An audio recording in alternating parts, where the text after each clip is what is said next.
ಇಂದು ಸಂಜೆ ವಿದೇಶಾಂಗ ಸಚಿವಾಲಯದ ಸುದ್ದಿಗೋಷ್ಠಿ ನಡೆಯುತ್ತೆ. ಸಂಜೆ 5:30ಕ್ಕೆ ಸುದ್ದಿಗೋಷ್ಠಿಯ ಸಮಯವನ್ನು ನಿಗದಿಪಡಿಸಲಾಗಿದೆ. ವಿದೇಶಾಂಗ ಇಲಾಖೆಯ ಕಾರ್ಯದರ್ಶಿ ವಿಕ್ರಮ್ ಮಿಸ್ರಿ ಸುದ್ದಿಗೋಷ್ಠಿಯನ್ನು ನಡೆಸಲಿದ್ದಾರೆ. ಈ ಸುದ್ದಿಗೋಷ್ಠಿಯಲ್ಲಿ ಪ್ರಕಟವಾಗುವ ವಿಷಯಗಳು ಸಹಜವಾಗಿ ಕುತೂಹಲವನ್ನು ಸೆಳೀತಾ ಇದೆ.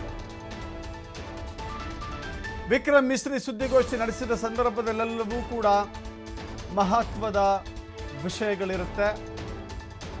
ಭಾರತೀಯ ಸೇನೆ ತೆಗೆದುಕೊಂಡಿರುವಂಥ ಕಾರ್ಯಾಚರಣೆಯ ಮಾಹಿತಿ ಇರುತ್ತೆ. ಹೀಗಾಗಿ ಸಂಜೆ 5:30 ಸುದ್ದಿಗೋಷ್ಠಿ ಬಹಳ ಗಮನ ಸೆಳೀತಾ ಇದೆ, ಮಹತ್ವವನ್ನು ಪಡೆದುಕೊಂಡಿದೆ. ಏನೆಲ್ಲ ವಿಷಯಗಳು ಪ್ರಕಟ ಆಗುತ್ತೆ, ಯಾಕೆಂದರೆ ಈಗಾಗಲೇ ಕದನ ವಿರಾಮ ಘೋಷಣೆಯಾಗಿರುವ ಕಾರಣಕ್ಕಾಗಿ ಮಿಲಿಟರಿ ಆಪರೇಷನನ್ನು ನಿಲ್ಲಿಸಲಾಗಿದೆ ತಾತ್ಕಾಲಿಕವಾಗಿ. ಆದರೆ ಉಗ್ರರ ವಿರುದ್ಧ ಹೋರಾಟ ಮಾತ್ರ ನಿರಂತರ ಅಂತ ಹೇಳಿ ಭಾರತ ಸರ್ಕಾರ ಹೇಳಿತ್ತು. ಅದರಂತೆ ನಡೆದುಕೊಳ್ಳಲಾಗಿದೆ. ಇವತ್ತು 3 ಉಗ್ರರನ್ನು ಹೊಡೆದುರುಳಿಸಲಾಗಿದೆ. ಆದರೆ ಸೇನಾ ಕಾರ್ಯಾಚರಣೆ ಪಾಕಿಸ್ತಾನದ ವಿರುದ್ಧ ನಿಲ್ಲಿಸಲಾಗಿದೆ. ಮಿಸ್ರಿ ಏನೆಲ್ಲ ಪ್ರಮುಖ ಅಂಶಗಳನ್ನು ಹಂಚಿಕೊಳ್ಳಿದ್ದಾರೆ ಅನ್ನೋದನ್ನು ನೋಡಬೇಕಾಗಿದೆ.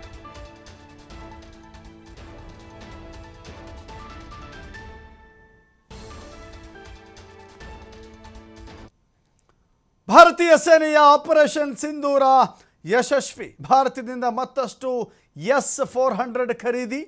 ಪಾಕ್ ದಾಳಿಯಿಂದ ಭಾರತವನ್ನು ಕಾಪಾಡಿತ್ತು S-400 ಫೈಟರ್ ಜೆಟ್. ಇದು ನಮ್ಮ ಭಾರತೀಯ ಸೇನೆಯಲ್ಲಿರುವಂಥ ಅತ್ಯಂತ ಬಲಿಷ್ಠ ಅಸ್ತ್ರ. ನಮ್ಮ ಸೇನೆಗೆ ಹೆಚ್ಚು ಬಲವನ್ನು ತಂದುಕೊಡಬಲ್ಲಂಥ ವೆಪನ್. ಸುದರ್ಶನ ಚಕ್ರ ಅಂತಲೇ ಖ್ಯಾತಿ ಪಡೆದಿದೆ S-400.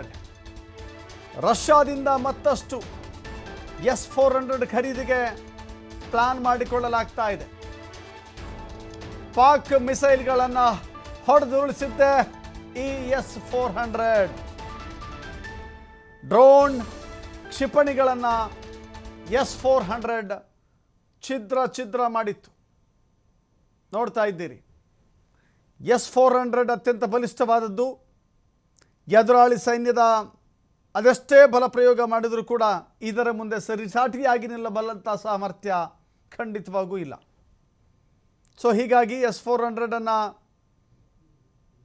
ಅತಿ ಹೆಚ್ಚಿನ ಸಂಖ್ಯೆಯಲ್ಲಿ ಖರೀದಿ ಮಾಡಲಿಕ್ಕೆ ಭಾರತ ಮುಂದಾಗ್ತಾ ಇದೆ. ಈಗಾಗಲೇ ಎಷ್ಟು ಅಗತ್ಯ ಇದೆಯೋ ಅಗತ್ಯಕ್ಕಿಂತಲೂ ಹೆಚ್ಚಿನ ಸಂಖ್ಯೆಯಲ್ಲಿ ಭಾರತದ ಬಳಿ ಇದ್ದಾವೆ.